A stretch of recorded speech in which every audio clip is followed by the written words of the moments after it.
Guys, kita jalan-jalan dulu guys. Jadi siang ini kebetulan Bang Kopet sedang berada di kawasan Pantai Lepung, atau kalau masyarakat di sekitar sini mengenalnya dengan Pantai Riting.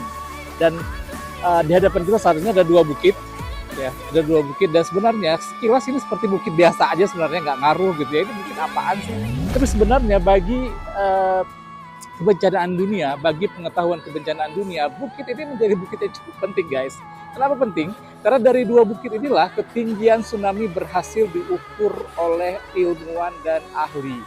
Nah, di antara dua bukit tersebut, kalau kamu lihat, ada lengkungan antar dua bukit tersebut yang dia sekilas jadi kayak penghubung antara dua bukit lah gitu ya. Dan tepat di lengkungan tersebut itulah air ataupun gelombang tsunami berhasil meloloskan dirinya, atau dia berhasil melewati gelombang yang tepat di cekungan tersebut. Setelah diukur-ukur, ketinggian di lengkungan ataupun di cekungan tersebut mencapai